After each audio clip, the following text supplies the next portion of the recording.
When you play the Game of Thrones, you Subscribe and like. or you die. There is no middle ground. Alright, hello YouTube, welcome back to the Grease Goblin YouTube channel. Today's video, we are going to be discussing Maya Stone. This is a video that I think a lot of you guys wanted me to make for a while now, and it's just a video that I hadn't really known how to do, because Maya Stone is a really intriguing character that has very little screen time, or let's just say pages in general.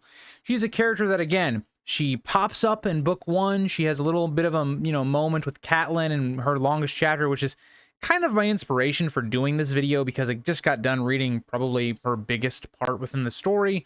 Then she pops back up again with Sansa later on, and that's it. We only have really 2 meetings of her. She's also involved in a sample chapter for Winds of Winter. So again, take that with a grain of salt because George could always change it at some point. But I think she's an intriguing character. So we're going to get into this video, try to see if she is going to really be an important character whatsoever in Winds of Winter, or if maybe she's just a character that was kind of used as a plot device for George, especially in book 1. So before we get into the video, if you guys like to like, subscribe, and comment, please do. It helps the channel grow, reach our people that might like this content as well. And also, you can join in on voting on the video topics of every week. So this was another one of those that was, again, picked by you guys. I had a couple other options, but the Winds of Winter stuff always wins out, which I don't mind too much. I know you guys like it. And so, yeah, but let's get into it. So Maya Stone is a character that early on, I don't know if George had big plans for her. She's a character that is very much used as kind of foreshadowing. She's a character to kind of link to this idea of Robert's children with Cersei are not actually his children. We get the major point of this is, again, Ned remembering Maya Stone.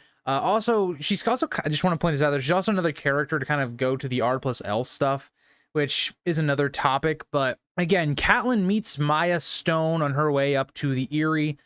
And again, she's this character that, again, has the features of the Baratheons, the dark hair, and Ned thinks about that in the next chapter. So she's very much kind of a tool to, again, show us another one of Robert's kids not having those features. And then the next meeting we have of her is when she's helping Sansa.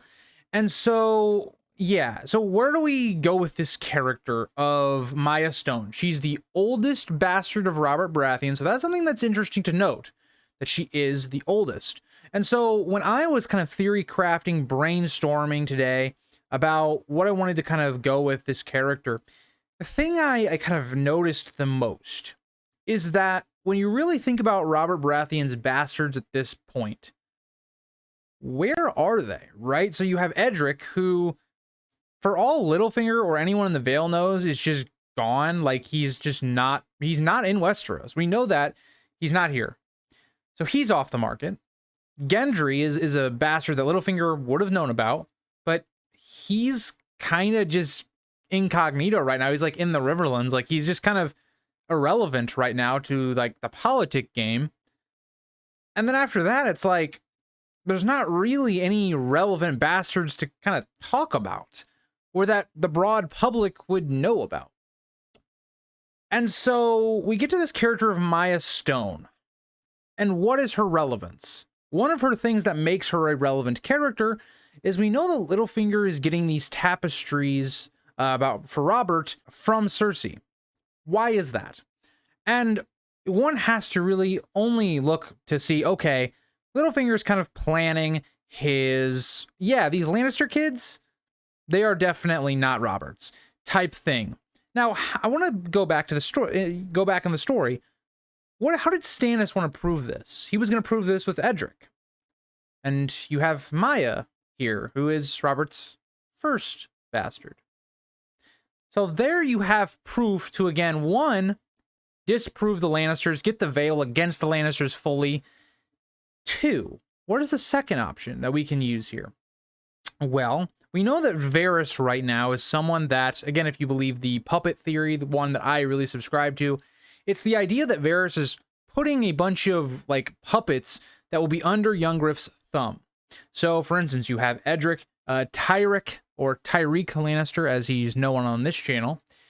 He kind of has a mysterious disappearance, but George keeps bringing him up for some reason.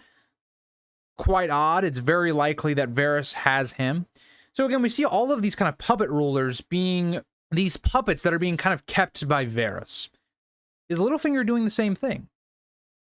Maya Stone may not be a man, and that's usually what the Westeros looks for ruling, but he would be she would be the oldest child of Robert's at this point. And with Stannis gone and none of the other bastards of Robert really being apparent in the story at this point, you could look to Maya Stone being a claim to Storm's End, which could be interesting. Now, the issue here is going to be, okay, well, young Griff's already going to have Storm's End.